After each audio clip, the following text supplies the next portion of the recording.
Polynomial functions are functions that are fairly easy to graph, and the things that we like to graph after we've done a lot of graphs with lines and parabolas. The thing that makes polynomial functions a little bit of an easier thing to graph is that they are defined over all real numbers, and there are no holes or asymptotes or breaks in the graphs when we have a polynomial function. Now, to graph polynomial functions, we'll want to get some key parts to it and then draw in the rest of the curve. So we'll want to find any y-intercepts, any x-intercepts that it has, and also look at end behavior, possibly symmetry, and then go ahead and find some values of x plugged through that we'll get y coordinates out of, then to draw our graph. Now, first of all, let's think of what is a polynomial function.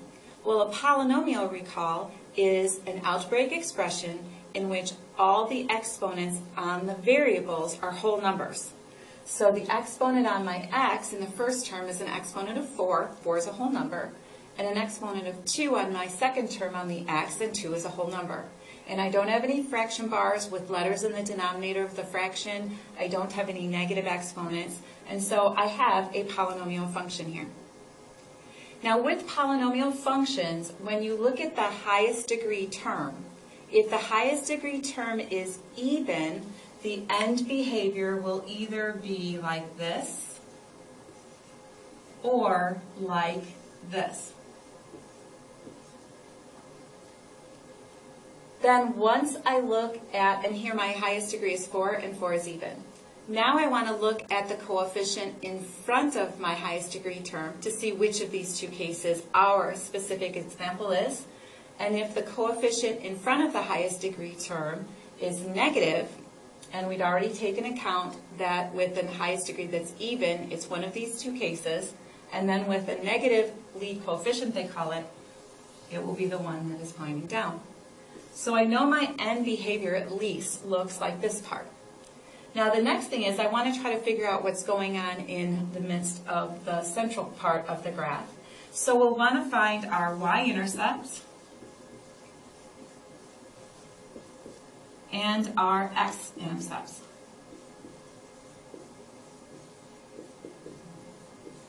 Now, remember, to find a y-intercept of anything, you take out the x's and plug 0 in for x and solve. So with this particular function, our function value at 0 is the opposite of 0 to the 4th plus 4 times 0 squared. So that gives me 0 to the 4th is 0, and then the opposite of 0 is 0. 0 squared is 0, 4 times 0 is 0, and then 0 plus 0 is 0. So I have a y-intercept of 0, 0.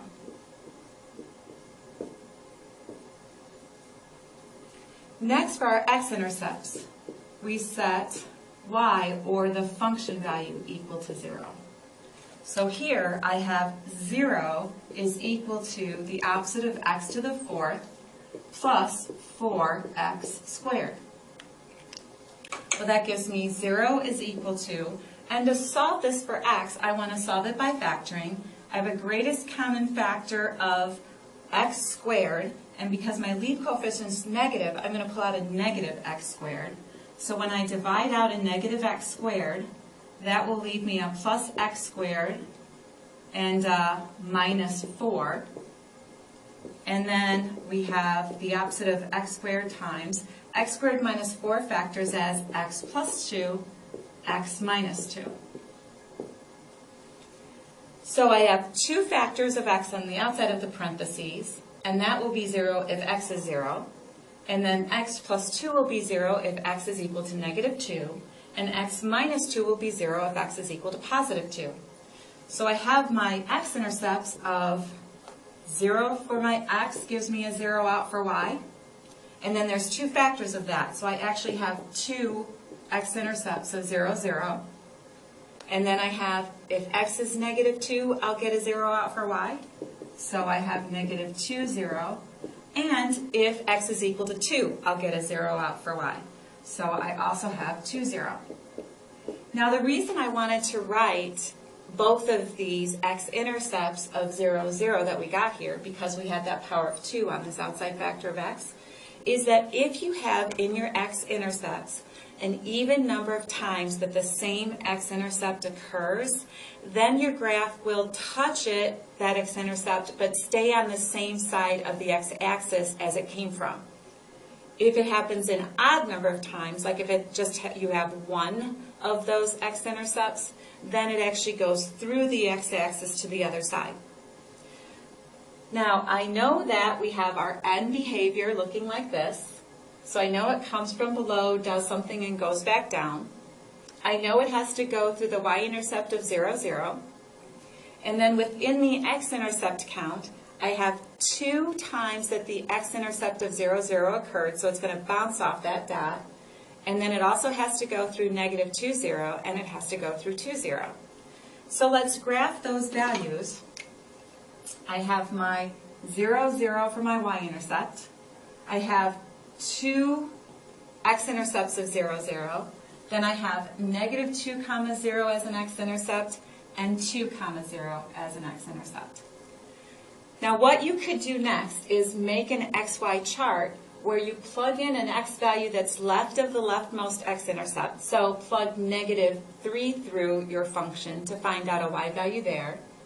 Between each pair of x-intercepts, so you could plug in negative 1, you could plug in 1, and then plug in a value for x that's larger than the largest x-intercept. So you could plug in, say, 3, and get some y coordinates out to get an indication of drawing your graph.